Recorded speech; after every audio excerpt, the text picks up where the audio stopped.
Herkese merhaba, kanalıma hoş geldiniz. Bu videoda size görmüş olduğunuz bu çantanın yapım aşamalarını göstereceğim. Şimdi başlayalım. Çantamız için elimizde bulunan bu şekilde yün iplerimiz varsa kullanabiliriz. Yalnız bir tane ana rengimizi belirleyeceğiz ve o renk üzerinden bütün motiflere o rengimizi yapacağız. Öncelikle sihirli halka yapıyoruz. Sihirli halka için şöyle ipimizi doluyoruz ve tığımızı bu şekilde geçirip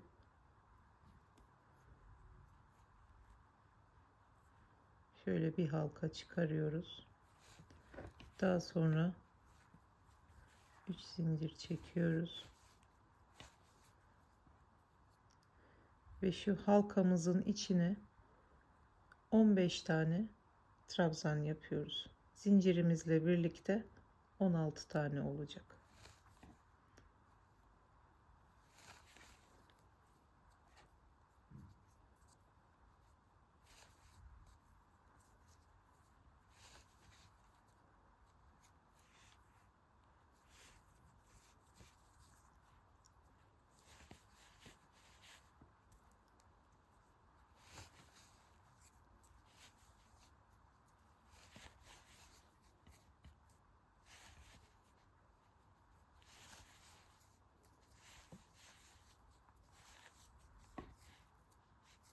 ...15 tane trabzanımızı çekelim. 15 tane trabzanı yaptıktan sonra zincirimizle birlikte 16 tane trabzanımız olmuş oluyor. Ve bakın şu ipimizi çekerek halkamızı kapatıyoruz. Ve zincirin tepesine batıyoruz. İlmek kaydırmayla birleştirip bir zincir çekip ipimizi kesiyoruz.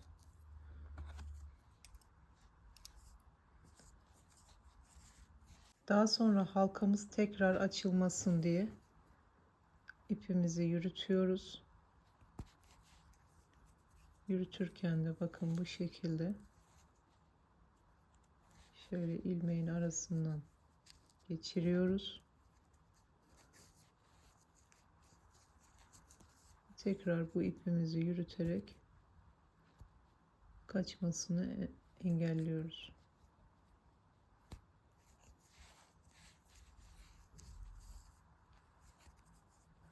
Ve bu ipimizi de yürüttükten sonra ikinci sıramıza başlıyoruz. Motifimizin ikinci sırasına farklı renkte bir iple başlıyoruz ve motifimizin herhangi bir boşluğuna batarak ipimizi çıkarıyoruz ve 3 tane zincir çekiyoruz. Zincirin çıktığı noktaya tekrar batarak bir tane trabzan yapıyoruz. Trabzanı tam bitirmeden tekrar ipi dolayıp tekrar aynı noktaya batıyoruz ve tekrar aynı işlemi yapıp bu şekilde kapatıyoruz. Tekrar ipi doluyoruz. Hemen yanındaki trabzanın tepesine batarak aynı işlemi yapıyoruz. 2 üçüncü de kapatıyoruz ve tekrar hemen yanındaki trabzanın tepesine batıyoruz.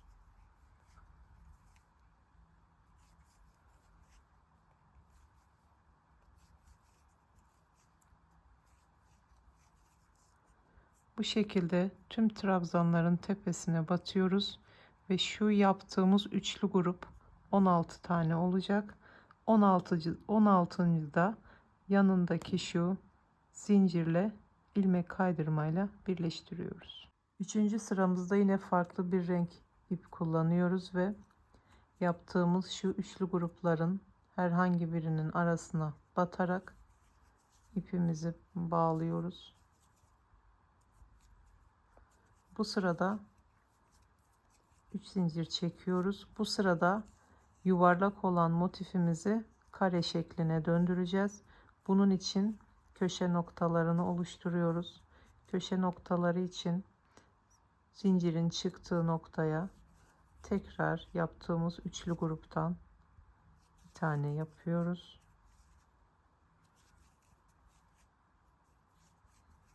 Araya 2 zincir çekiyoruz ve aynı noktaya tekrar bir üçlü grup yapıyoruz.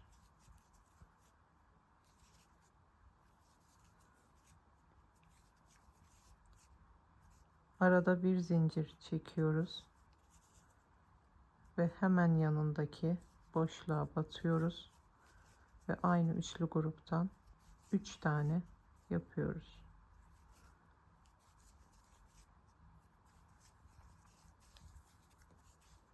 Bir zincir çekiyoruz. Tekrar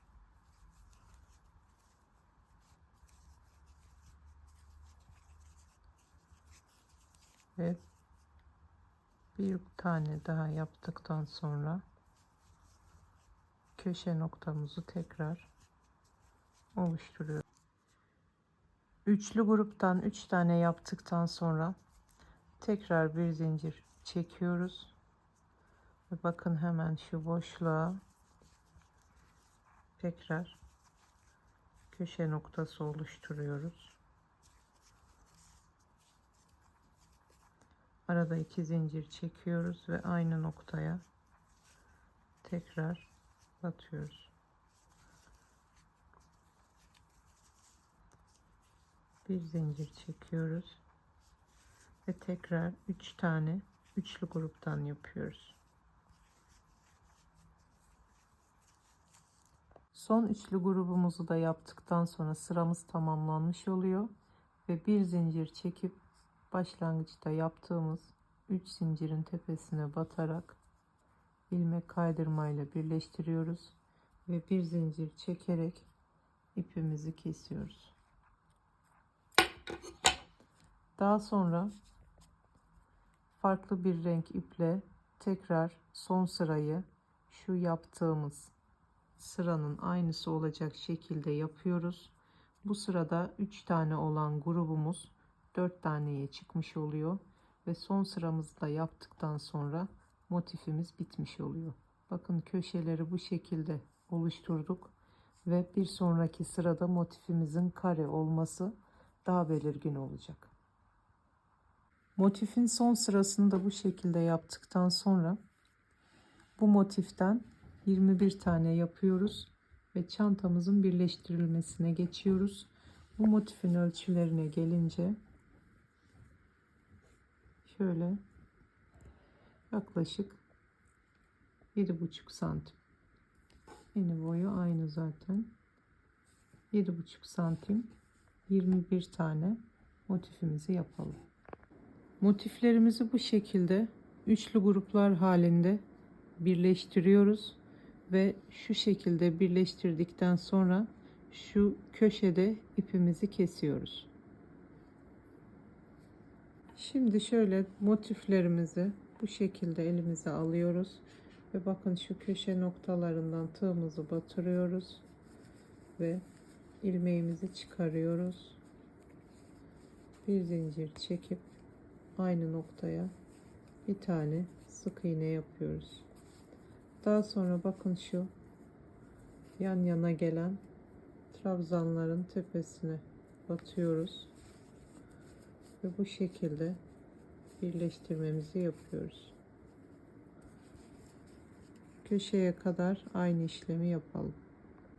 Köşe noktaya geldiğimizde bakın şu ikili grubun ortasındaki zincire batıyoruz ve bu şekilde birleştiriyoruz ve daha sonra diğer iki motifimizi birleştiriyoruz ve aynı şekilde bakın şu köşe noktalarından batarak bu şekilde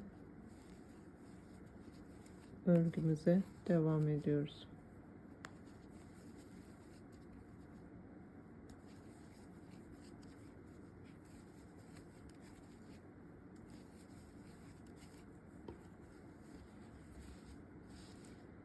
Bunu yine köşe noktasına kadar yapıyoruz ve tekrar burada yaptığımız gibi burayı da birleştiriyoruz ve şu noktada ipimizi kesiyoruz. Üçüncü motifin birleştirilmesinden sonra ipimizi bu noktada kesiyoruz ve tekrar bakın 3 tane motifimizi hemen altına koyarak aynı şekilde birleştirmemizi yapıyoruz. Motiflerimizi bu şekilde birleştirdikten sonra bakın şöyle üçlü olarak birleştiriyoruz ve her üçlüden sonra ipimizi kesip tekrar başa dönüyoruz. Tekrar birleştirip ipimizi kesiyoruz ve bu şekilde bittikten sonra şöyle uzunlamasına birleştirme yapacağız. İki tarafı da birleştirdikten sonra yan kısımlarını örmeye başlayacağız. Bu şekilde uzun kenarların birleştirilmesi de bittikten sonra bakın çantamızın dört bir etrafına sık iğne gideceğiz. Tabi bundan önce bütün iplerini gizlememiz gerekiyor. Sık iğnemiz için başta şöyle bir tane zincir yapıyoruz ve daha sonra bakın parçamızın şöyle köşe noktasından batarak sık iğne yapıyoruz ve aralarda zincir çekmeden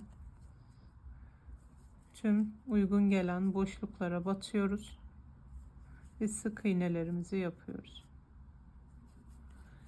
Bu sık iğnelerimizi bakın birleştirme yaptığımız ip hangi renkse sık iğnelerimizi de o renkte yapıyoruz. Bu şekilde tüm kenarı sık iğne yapalım. Çantamızın yan kısımları da bu şekilde iki parçadan oluşuyor. Bakın ben başlangıcını ve bitimini aynı renk yaptım.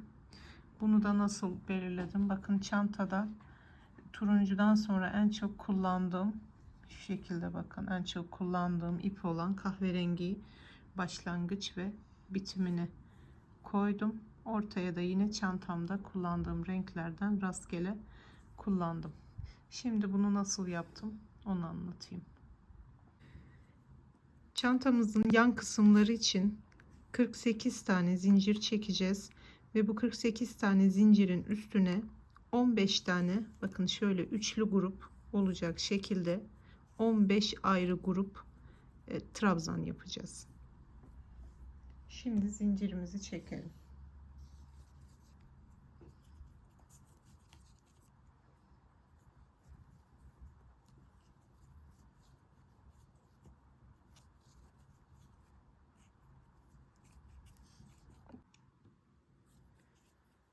Çektiğimiz 48 tane zinciri yine bir önce yaptığımız parçanın üstüne şöyle koyarak aynı uzunlukta mı diye de kontrolünü yaptıktan sonra bakın şöyle 3 tanesi bir tane trabzanı oluşturacak şekilde 45. zinciri batıyorum ve burada bir ikili trabzan yapıyorum ve yine aynı noktaya bir ikili trabzan daha yapıyorum. Şimdi araya zincir çekmeden bakın tekrar ipi doluyorum.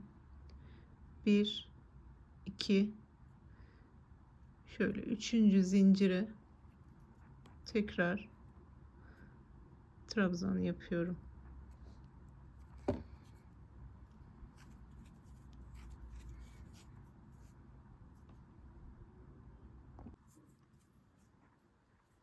Ve aynı noktaya bakın tekrar batarak tekrar trabzan yapıyorum ve 3. kere batıyorum. Bu şekilde bakın bir grup daha yapmış oluyorum. Tekrar ipimi doluyorum ve yine arada şöyle 2 zincir bırakıyorum. 1 2 zincir bırakıyorum. Bakın şöyle 3. zincirin içine batıyorum ve tekrar trabzanlarımı yapıyorum.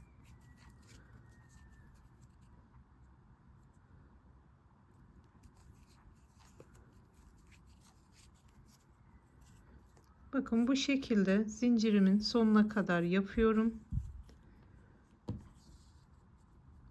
Ve şurada 15 tane, bakın 1 2 3 4 5 6 7 8 9 10 11 12 13 14 15 tane üçlü grup trabzan yaptıktan sonra ipimi kesiyorum. Daha sonra bir üst noktada bakın farklı bir renk bağlıyorum. Bakın şöyle göstereyim. Farklı bir renk bağlayarak bakın başlangıçta şöyle batıyorum. 3 tane zincir çekip şu ilk yaptığım aradaki boşluğa tekrar 3 tane üçlü grup yapıyorum. Bakın şuraya batıp şu zinciri çekiyorum ve şuraya üçlü grup yapıyorum. Bir sırada 15 tane, ikinci sırada 14 tane. Yani 1 15 1 14 olacak şekilde yapıyorum ve her seferinde ipimi kesiyorum ve tekrar başka bir renk bağlıyorum. Bu şekilde yaptıktan sonra son sıramı da yine başlangıç sıramdaki rengimle aynı olacak şekilde yapıyorum ve bu şekilde bakın iplerimi gizliyorum. Bunun da şu eni bakın bir motifin eni kadar olacak. Şurada. Bu şekilde bakın bir motifin eni ne kadarsa bizim bu yaptığımız parçanın eni de o kadar olacak ki şu şekilde bakın çantamız şöyle bu şekilde olmuş oluyor. Yani şu eninin bir motif eni kadar olması gerekiyor. Bu şekilde yaptıktan sonra yine bu parçanın da kenarına ana rengimizden sık iğnemizi gidiyoruz. Yan kısımlarının dört kenarını da bu şekilde turuncu ipimizle sık iğne gittikten sonra ipimizi kesiyoruz ve gizliyoruz. Ve bakın şu sadece kısa kenarının bir tarafına şu şekilde sık iğne yapıyoruz. Tekrar köşeden başlıyoruz. Şu köşeye geldiğimizde ipimizi kesiyoruz ve başka renk bağlayarak bu şekilde sık iğne yapıyoruz. Başlangıçta bir tane zincir çekiyoruz ve bakın şu kısa kenarımızın yine doğru yüzüne, bakın ters yüzüne yapmıyoruz, doğru yüzüne bu şekilde köşe noktasına batıyoruz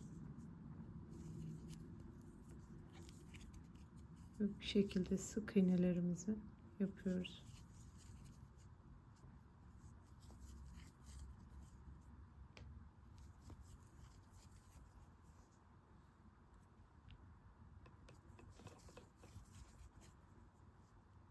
Bunu sıra sonuna kadar yapıyoruz ve ipimizi kesiyoruz. Sıra sonuna geldiğimizde bakın bir zincir çekiyorum ve ipimi kesiyorum. Şu noktadan tekrar farklı bir renk bağlıyorum. Aynı şekilde yapıyorum. Bakın bu şekilde çantamızın büyük parçasının da, bakın şu büyük parçanın da kısa kenarını bu şekilde sık iğne yapıyorum. Aynı renkleri aynı sırada kullanmaya dikkat edin. Bakın aynı renkleri aynı sırada kullandım. Çünkü bunlar birleştirildiği zaman hepsinin aynı sırada şu şekilde olması gerekiyor. Bu şekilde birleştirmeye geçelim.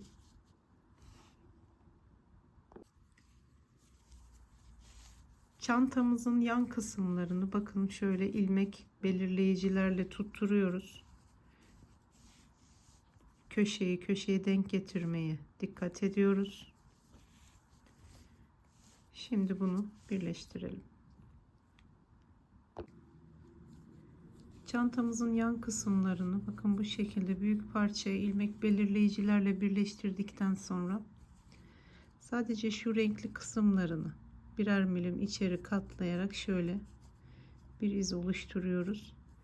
Ve bakın şu uçlardan değil, şu oluşturduğumuz izden birleştirmeye başlıyoruz. Sadece renkli kısmını. Bu renkli kısmı geçtikten sonra yine normal motiflerimizde bakın şöyle uçlardan birleştirmemizi yapacağız. Bunu da neden yapıyoruz? Şu şekilde birleştirme yaparsak bakın şu kötü görüntüye engel olamıyoruz. O yüzden şöyle içe katlayarak birleştirmemizi yapalım. Bunun için bakın bir zincir çekelim ve şu şekilde bakın içe doğru kıvırdığımız noktadan başlayarak bakın karşısına denk gelen aynı rengi şöyle tığımızı batırıyoruz ve bir tane sık iğne yapıyoruz ve tekrar bakın içe kıvrık şekilde 1 milim kıvrık olacak. Bu şekilde kolayca birleştirmemizi yapalım.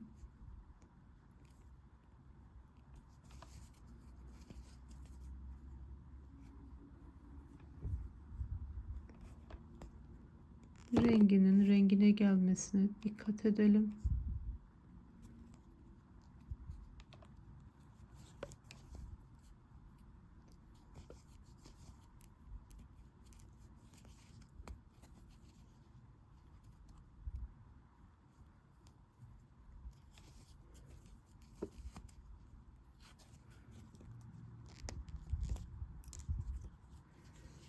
Ve bu renkli kısım geçtikten sonra bakın bittikten sonra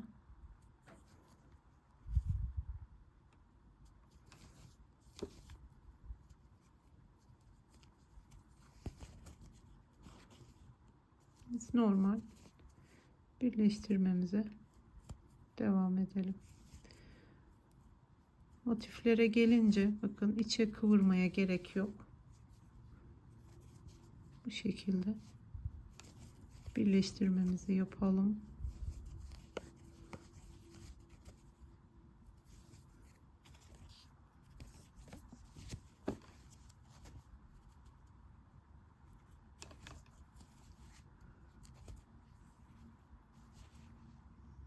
Bakın. Şu sadece renkli kısımda kıvırıyoruz. Bununla da zaten astar kapatacak bu kısmını. Ve bakın bu şekilde birleştiriyoruz. Köşelerden dönüyoruz. Ve şu noktada yine bakın şöyle 1 milim kıvırarak birleştiriyoruz. Ve şu noktada bir zincir çekip ipimizi kesiyoruz. Yine diğer parçamızı alıp şu diğer kenarımıza koyuyoruz. Aynı şekilde renkli kısımların uçlarını kıvırarak birleştiriyoruz. Ve çantamızın birleştirilmesi bitmiş oluyor. Çantamızın ikinci kenarının birleştirilmesi de bittikten sonra bakın şu şekilde iki kenarı da bitti. Bakın bittiği noktada ipimizi kesmiyoruz.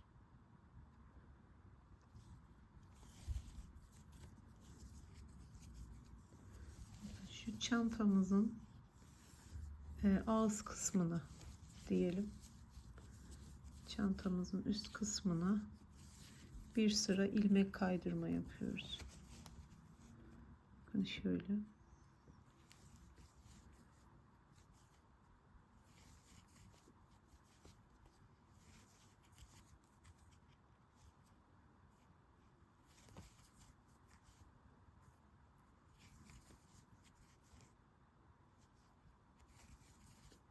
Bu şekilde ilmek kaydırma yaptıktan sonra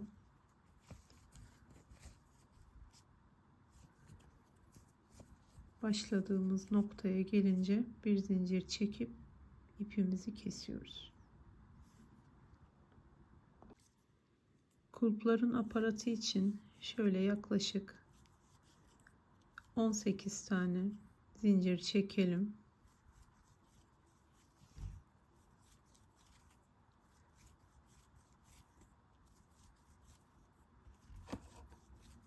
...18 zincirden sonra artı 3 zincir çekelim ve 18. zincire batarak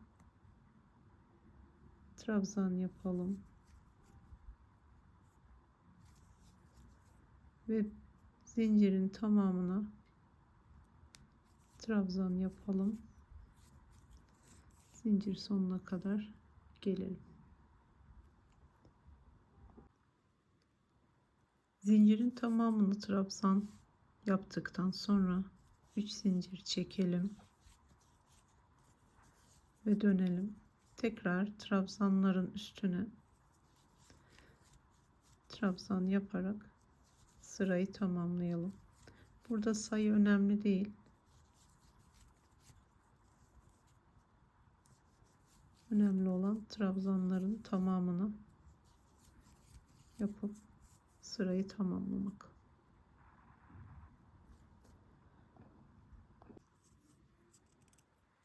İki sıra trabzan yaptıktan sonra bir zincir çekip ipimizi kesiyoruz.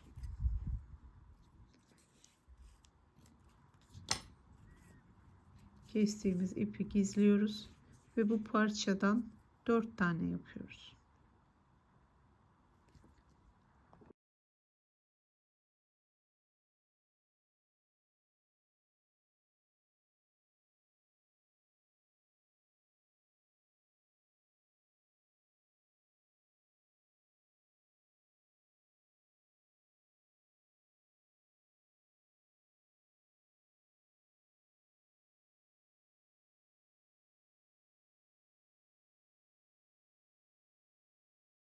Çantamız bitti.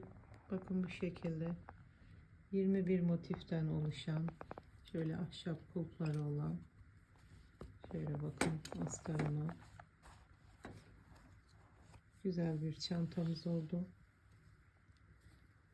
Bu videomu beğendiyseniz kanalıma abone olmayı unutmayın lütfen.